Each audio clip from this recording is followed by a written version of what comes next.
ᱟᱵᱚ ᱥᱟᱱᱟᱢ ᱜᱮᱵᱚᱱ ᱵᱟᱲᱟᱭᱟ आर्टिफिशियल इंटेलिजेंस माने एआई रेना नितो अड़े आमा कामी चलक कना और विशेष करते बन नेल लेखान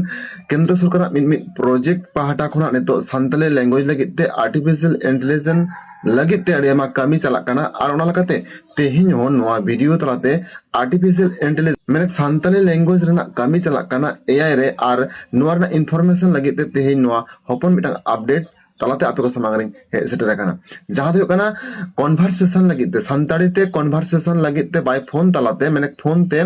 रोपड़ लगित ते किछुगान हर को लगती कना जहां रे दो होयो कना कायरा मेनते मिटang संस्था बेंगालुरुन नुकु संस्था पाहटा खोना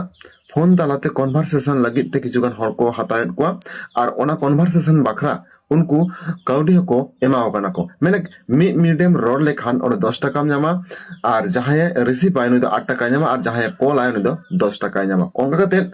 मिनिमम आम 10 मिनिट कन्वर्सेशन लेखान आम ओडे 100 टाका नाम दाड़ेया और निंकना अपॉर्चुनिटी आपे हो नाम लगित ते खान अवश्य नो वीडियो ना कमेंट बॉक्स रे व्हाट्सएप ग्रुप रे लिंक मेना ओडे क्लिक करते आपे व्हाट्सएप ग्रुप रे जॉइन तबन पे आर डिटेल्स ते ओना व्हाट्सएप ग्रुप रे वेबिनार रे जॉइन करते आपे बाय तबन पे चला करते कन्वर्सेशन होय और बांग चला करते ओने खना इनकम गानोआ और नोआ कायरा एप्स रे दो